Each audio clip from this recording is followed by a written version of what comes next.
hapon, Pilipinas at buong mundo. Naitay Kapuso, pahiram po ng 20 minutes ang inyong hapon. Ako po si Boy and welcome to Fast Talk with Boy Abunda. Sa lahat ng mga kaibigan natin sa Facebook at YouTube, maraming salamat. Sa lahat ng nakikinig po sa DZWB, Spotify, Apple Podcasts, welcome to your program. Napakagandang Lunes po, napakaraming tao dito sa studio.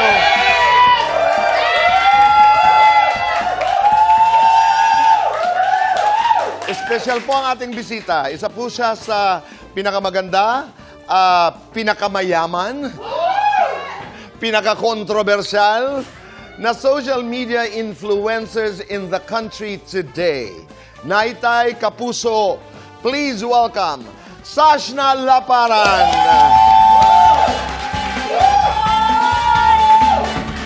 Thank you po for having me. Of course, you're welcome. Maraming salamat Salamat po. sa iyong pagpapaunlak ng aming imbitasyon. Salamat po Kumusta sa inyo. ka? Lumalaban. Laban lang. Alam mo, sabi ko, ang bilis talaga ng panahon. How many years ago? Was that during the pandemic? Nung una tayong nagkwentuhan? Yes po, 2021. Di ba? Opo. Oo. Medyo matagal na. Noon, meron ka ng ilang bilyon noon. Bilyon? Walang bilyon. Wala, nagtatrabaho pa rin po ako noon. Hindi. Ang maganda talaga, nakita ko yung journey mo at you worked so hard to get to where you are today. But I'm going ahead of the story. Umpisa natin dito sa napakaraming mga kontrobersiya. July 4, you confirmed na naghiwalay na kayo ng iyong boyfriend na si Mark Pascual, na isa ring content creator. Bakit? I mean, I wanted to ask you, bakit kayo naghiwalay? Tito Boy, napagod na po ako. Napagod ako sa mga betrayal, sa pain na nararamdaman ko sa araw-araw. At saka yung trauma na nabibigay niya sa akin during our relationship. So, yun po ang reason ba't na kami naghiwalay. Nakita ko yung post na yun. Betrayal at saka pain. Pero, Sashna, nung nag-post ka at nag-post si Mark, you spoke about betrayal and pain, pero punong-puno ng pagmamahal ang inyong paghihiwalay. Pero let me go first to the betrayal and pain. Dahil, what betrayal are you talking about? Hindi lang naman dahil nag-cheat. Wala kaming away or napag-usapan regarding sa mga third party. Pero kasi pagdating But sa mga... was there cheating?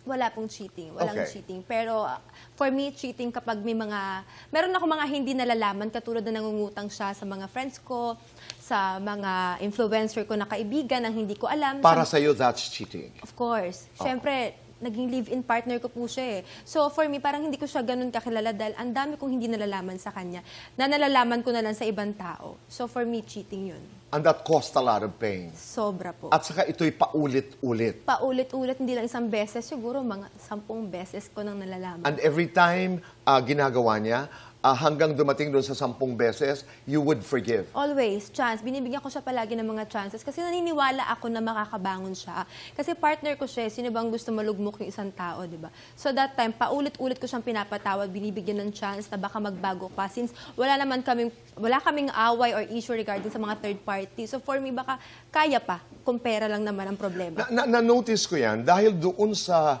post nyo, ikaw, pinili mo alalahanin yung mga sweet moments. Hindi ko malilimutan yung pinagmamaneho mo ako. Hindi ko malilimutan yung mga gandang bagay. Hindi ko malilimutan lahat ng ginawa mo sa akin, lahat ng pagtulong mo. Hindi ko malilimutan yung nandiyan ka sa tabi ko, sa lahat ng pinagdaanan ko. Hindi ko malilimutan yung pagsama mo sa akin sa journey na ito, di ba? Pero, doon ka ba bumigay sa pagkakautang niya ng 50 million pesos No. sa iyo at sa iyong pamilya? Hindi doon. Hindi po doon, kasi pinatawad ko pa siya doon eh. Ang hindi ko na po kaya, yung nadadrag na yung name ko, kasi pangalan ko na lang yung meron ako, Tito Boy. Mawalan man ako ng pera, meron akong pangalan na iniingatan. So that time na matagal niya sa akin tinago na meron pa siya mga pinagkakautangan nang hindi ko talaga alam. So yung time na parang dire-diretso ko lang nalaman, sa influencer nakakakilala lang natin, may utang ka agad, doon na po ako sumabog. Kasi sabi ko, during our relationship, sinabi ko na kapag minalaman ako na nangungutang ka pa rin, tama na. Can you be more specific without having to name names? isang araw gumising ka tapos bigla ka makakatanggap ng message o kaya ng call na, Everyday po yun. oh, Yes po, hanggang sa naiipon na isa pa, lagi na lang isa pa. anong mga amounts ito? Kasi, Meron pong 12 million, merong 100, so iba-iba po kasi umabot ng 150 million pesos Yes. ang kanyang utang. Yes. Pero si Mark naman sa kanyang post, nabasa ko rin, hindi niya idinideny, hindi niya itinatatwa. Sinasabi niyang nagkautang talaga siya. Medyo hindi, I don't know if he used the word na loko or natalo lamang dun sa crypto Opo. currency investment. Yes po, nakikrypto kasi siya. So, matagal ko na siyang pinagbawalan doon dahil wala naman po talaga nangyayari. And then, nagpalihim niya rin pong ginagawa yun sa akin na nagkikrypto pa rin siya. Okay. So, kaya siya nagkakaroon ng utang. And then, tapal-tapal po kasi yung nangyayari. Kunyari po na loss yung investment sa kanya. And then, kailangan niya pa rin pong bayaran hanggang sa mangutang siya ng mangutang. So, feeling ko, hindi na po nababago yung ganung cycle. Totoo nga yung sinasabi na hindi mo mababago yung lalaki dahil mahal mo lang siya o mas mahal mo siya. Kasi hindi po talaga siya nagbabago. Oo. At saka umabot ito ng 150 Yes. million at sa 150 million pesos na utang, 50 million doon ay galing sa iyo at sa iyong pamilya. Yes po, sa akin po yun. Actually, Tito Boy, hindi naman po yung isang bagsakan na 50 million. Sabi Una, mo nga, mga magkano? Una- 5, 10, ganon? Una po, ganun po. Kasi nung una po kasi, kada pinapahiram ko siya, naibabalik niya naman po. And then yung mga panahon na po kayo kasi yun, meron naman talaga siyang pera. Then po, yung mga, ma'am ko kasi lagi ako nakikinig sa mama ko po na, met your mom. Naalala ko yun. Opo, matalino din kasi yung naging ex-partner ko na talagang ang una niyang nilalapitan yung family ko. Okay. So, dun po niya ako nakuha talaga. And then, una nag-invest ng mom ko, and then ako na, dire-diretso na po. Actually, hindi siya investment kasi po, hiram lang po talaga yun eh. So, then after nun, wala na sa akin bumabalik na pera. At pag wala na bumalik sa akin na pera, tinatanong ko siya, nasa na yung money ko, ganyan. Hindi, pinapaikot ko pa ng pinapaikot. Hanggang sa may buwan na, January 22, tanda-tanda ko to, 2024, biglang wala na, nasunog na lahat ng pera nyo. After po nun, nasa meeting ako nun sa isang endorsement ko, inalisan ko po yun kasi po, papakamatay siya. I mean, babawiin niya yung buhay niya. So that time, hindi ko na naisip yung pera ko. Ang naisip ko na lang yung tao na to. Una kong tinanong yung mama ko, Ma, na-scam ba ako? As in, Tito Boy, yung 50 million na yun, hindi naman yun, isang araw lang may 50 million ako. Pinagpaguran ko yun for how many years? 12 years? May business ako na doon din po galing yung pera ko. Sabi ng mama ko, na isipin mo muna si Jed kasi malaking guilt yan sa'yo pag may ginawa. Jed is Mark. Yes po. Okay. Na pag may ginawa siya at nasa puder pa natin siya. So that time talagang siya lang pong inisip ko at binigyan po namin siya ng chance na makabangon pa. So wala pong kahit na anong binayar. Actually, nangutang rin siya sa bangko. So until now, ako pa rin po nagbabayad ng inutang niya sa bangko ko na 4 million. So yun na po yun, sama-sama na yun, na estimated na 50 million. Which is sabi niya naman sa akin na utang na yun. So okay, pero hindi ko na po talagang inaasa na magbabayad siya kasi hindi po siya capable magbayad na. So hanggang ngayon, pinaninindigan mo na hindi mo siya sinisingil. Hindi po. Mama ko sinisingil po siya, pero ako hindi ko po siya sinisingil dahil ayoko na po siyang makita. At mas mahal po siguro ang peace of mind ko. Okay. Bakit hindi mo siya idinimanda? Wala rin po akong makukuha po sa kanya, Tito Boy. At ang dami pong humahabol din sa kanya. At syempre, may care din naman po ako sa kanya as naging ex-partner. Pero alam po mong siya. taliwas yan sa pananaw ng nanay mo. Opo. Dahil ang mama mo ay gusto siyang habulin. Paano kayo nag-uusap ng mama mo tungkol dito sa issue na ito? Yes po, sabi ko na lang sa kanya na sa'yo magpabayad ka na lang, Ma. Sa'yo investment mo, or inutang sa'yo, pabayaran mo na lang. Ako kasi ayoko na po siya makita, ayoko na pong peace of mind ko po talaga yung mas mahalaga po sa akin. Okay. Kasi grabe na rin po yung trauma na pinagdaanan ko sa kanya. Sash, napag-usapan niyo yung mga post niyo nung kayo'y naghiwalay? Kasi nagtataka ako, naalala ko lang yun, yung parang pinili niyo, alalahanin talaga yung magaganda na parang maraming salamat, marami akong natutunan. Sabi ni Mark, babayaran ko naman ang lahat ng ito pag pupursigihan ko. Hindi ako magmamahal ng iba. Ikaw lamang, you read that, right? Opo. Oo. Ano ang iyong reaksyon? Hindi po namin napag-usapan yung lahat ng sasabihin Nagkataon namin. lang, no? Pero sinabi ko, magpo-post na ako ng ganitong gantong araw or gantong date. Pero hindi niya alam kung anong laman ng post mo. Opo, wala. Okay. Actually, hindi ko rin po alam kung ano yung mga sasabihin niya. Sabi niya kapag nag-post daw po ako, magpo-post din daw po siya. Uh-huh. So, yun po. Kasi ang dating sa amin, parang naghihiwalay kayo, pero parang siguro pag naayos ang perang ito, magkakabalikan ito. Sa akin po, never po akong bumalik sa ex. So, alam niya naman... Never kang bumalik. Never po. So, alam niyang hindi na po ako babalik sa kanya. Do, siya po, alam niya na parang gusto niya pa akong ipurso ng purso. Until now pa rin naman po. Pero ako kasi, sinabi ko sa kanya, once done na ako. Kasi naibigay ko na ang lahat, Tito Boy. So, parang wala na akong maibibigay pa sa'yo. Kita naman namin yan at I can feel that. Pero hindi talaga daw siya give up, di ba? Opo. Oo, nabasa ko yun. Yung hindi ako magmamahal sa iba, ikaw pa rin, ang buhay ko, lahat ng ito. Naniniwala Hindi ka na sa po ako kanya. naniniwala, Tito Boy. Hindi ka na naniniwala dahil... Grabe na ang trust issue. Kasi ang dami niya rin sa akin pinangako na wala po talagang natupad. At yung mga ganong mga words, ilang beses ko na rin namang naririnig, pero hindi na po talaga ako naniniwala. Kasi sa ngayon, siguro, kasi may love pa rin siya sa akin, pero magmamahal ka pa rin. Bata pa naman po siya. Okay. Ano ang pinaka-importanteng leksyon that you learned from this experience? Lesson siguro, lalo na kung pinaghirapan mo yung perang nakuha mo, hard-earned money mo, siguro pagdesisyonan mo ng maayos, ng mabuti, at wag ibigay talaga lahat. Actually, hindi ko nga alam kung paano. Ako kasi, Tito Boy, pag nagmahal kasi ako, 100% ibibigay ko. Pero once na nadala na ako or nauntog na ako, wala na po talaga. Wala na talagang... But it takes a while. Sabi mo nga, dahan-dahan hanggang napuno ka na talaga. Actually, isang taon Diretsa na po itong tanong. Dahil ito yung napapag-usapan, may mga nagsasabi, may anak ba kayo ni Mark? Wala po, Tito Boy. Okay. Wala po. Pero this is not the first time you're hearing this, tama? Actually, ngayon ko lang po narinig siya. Talaga? So, wala po. Si Yani yan at saka si Jessie. Oo. So, wala kayong anak ni Mark? Wala po, dahil ayoko rin po, lalo na sa status niya po. At kawawa yung magiging anak ko naman. At sabi ko sa kanya, kung magkakaroon man ako ng anak, siguro mga 30 years old po ako, may 2 taon pa po ako. Oo. Sash, gaano na katagal kayong magkahiwalay ni Mark? May isang taon na ba? Ay, hindi po. Wala pa? Wala po, ito lang po. At magti 3 weeks pa Kasi lang po. nag-announce ka July 4. Opo. But before July 4, wala na, di ba? Ganito po kasi yun, Tito Boy. Ang ginawa ko po kasi, naka-live-in po kami. So, ayoko na po talaga kasi sa bahay ko. So, ang ginawa ko, pinag-rent ko po siya sa condo.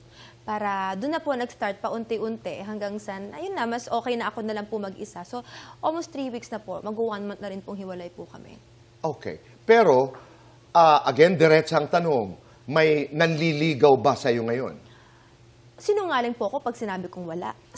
At dahil hindi ka sinungaling, merong nanliligaw May sa'yo. nagpupursu po sa akin ngayon, yes po. Magpapautang ka ba sa kanya? Hindi niya po kailangan, Tito Boy. Hindi na kailangan dahil siya ay nasa negosyo ng Opo. CEO din po siya. lending. Lending.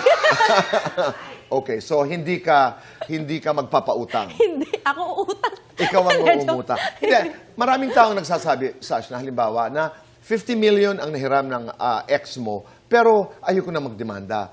Kaya marami ang nag-iisip na napakayaman na siguro ni Sash na. Kung pwede niyang ibalato yung 50 million. Kaya ang aking katanungan, gaano ka na kayaman ngayon? Tito Boy, sobrang yaman ko po. Hindi, sobrang yaman ko sa pagmamahal ng family ko. Kasi until now, nandiyan pa rin po sila to support me. Pero yung yaman, sabihin ko na lang na komportable yung buhay ko kesa dati. Kasi until now, nag-work pa rin naman po ako eh. At masasabi ko din na mayaman talaga ako kasi nakakapag-support ako sa mga taong pwede kong suportahan. At nabibigay ko yung kamay ko kapag may mga calamities, nakakatulong ako sa mga nangangailangan. So for me, yun ang kayamanan sa akin. Hindi lang kung magkano yung nasa bangko ko or kung magkano yung pera ko ngayon. Pero alam mo, nakaka-proud. Kasi I saw you when you were studying. Naalala ko yun, di ba? And then, the journey from the time I first spoke to you, naalala ko yan, sa ngayon, sa aking nakikita, aking nababasa, nakaka-proud lamang. At Salamat po. namuhunan ka talaga ng hard work, di ba? Dedication sa iyong ginagawa. So, how much are you worth? Depende. Depende. Depende po sa kung paano niyo po ako makita. Yun ang worth ko. Talaga? Opo. Are you in the 100 million, 100 billion? Abay, pinaghirapan mo ito, Boy, wala Sash. po akong billion. Aha. Wala pa po akong billion. So, may milyon. Nasa million po pa lang po ako. Mga hundreds. Pag nagkaroon po siguro. Aha. Pero kasi lahat po ng mga asset ko kasi lagi nasa bahay. Ini-invest. Lagi pong investment sa mga business. Alam naman po nila. Sash, para lamang sa mga nangangarap, maging social media influencer, paano ba kayo kumikita? Ako po kasi, marami po ako naging source of income. Nagkaroon po ako ng mga businesses. Aha. Naging vlogger din po ako. So, marami po akong mga source of income. Hindi lang yung pag-vlog ko po. So, yun po. Nag-start po ako ng magtrabaho nung 13 years old ako. So, until now, I'm still working. Commercial model po ako before. Tapos, and then, bago mag-pandemic, ayun po, nag-put up ako ng mga businesses. Airbnb, skincare, ganyan po, supplements. Talagang dapat masipag, di ba? Opo, kasi hindi naman habang buhay relevant ka, hindi habang buhay maganda ka, sikat ka. So, habang may magtitiwala pa sa yung tao, why not gamitin ko po sa business? Kasi gusto ko rin naman mag-settle down. Gusto kong, sa future, gusto kong simpleng pamumuhay lang kasama ang family. Yeah, who do you consider your biggest rival dito sa negosyong ito? Wala po. Wala po talaga? rival. Sarili ko lang.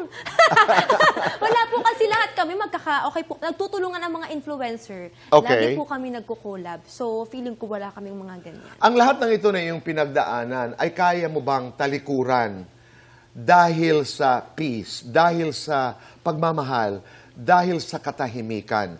Yes or no ang kasagutan? Yes. Sa pagbabalik ng Fast Talk with Boy Abunda.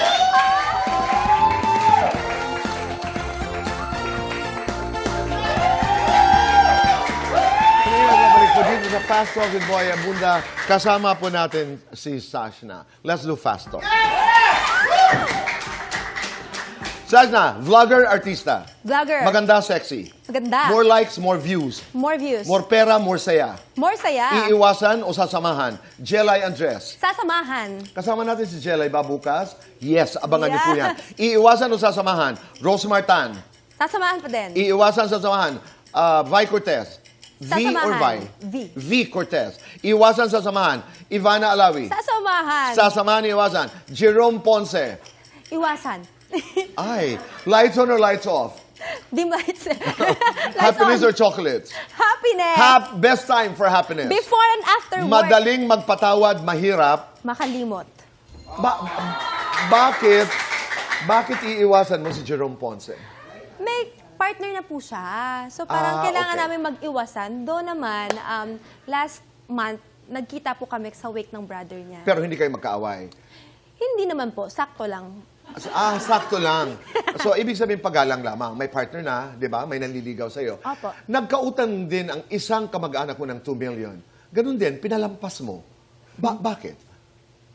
Hindi ko. Wala lang po. I mean, ayoko na pong sirain ang mental health ko kasi nagkaroon po ako ng depression, anxiety, di ba po? So, ayoko na bumalik doon. Graduation mo from the Philippine Christian University, napaka-controversial, inakusahan ka na di umano'y binili mo ang iyong diploma. What do you wanna say? Meron kasi mga program na tinatawag po. So, yun po kasi yung kinuha ko para to sa may mga... Alam ko yan, I got that. ETIA. Yes po. Opo. The ETIA program. 6 Oo. months po siya. And then, ayun, nakagraduate po agad ako. So, for me, yun, biggest achievement ko yun kasi pangarap kong gumraduate. Congratulations. Thank you so much po. At naniniwala akong pinaghirapan mo yan. Totoo Oo. po. Medyo yan yung pinaka-na-hurt din talaga ako. Kasi gusto ko i-surprise sana yung mga supporters ko, pero parang naging pangit yung naging outcome niya. Alam mo, ang dami-dami yung pinagdaanan. Naalala ko, nag-uumpisa ka pa lamang, you had that scandal, pinalampas mo rin. Hindi ka rin nagdemanda. Oo nga, Tito Boy, no, magdemanda na kaya. Ang dami kong pinagdaanan. Will you walk away from all this dahil lamang sa katahimikan? Opo, dahil... Ano ba, sobrang dami ko ng pinagdaanan at for me, ang importante sa akin yung mental health ko na kasi pag naiwan ko yung sarili ko, parang yun ang pinakamas mahirap. Oh, you take good care of yourself. Opo. At maraming salamat. Congratulations at mabuhay ka. Sabi ko, you make me proud, Sashna. Thank you, Tito Salamat. Boy. Salamat. Salamat. God bless you. Feeling ko sumakses ako, naka-Tito Boy ako! Maraming salamat po. Kita-kita po tayo bukas. You take good care of yourselves. Goodbye for now, and God bless.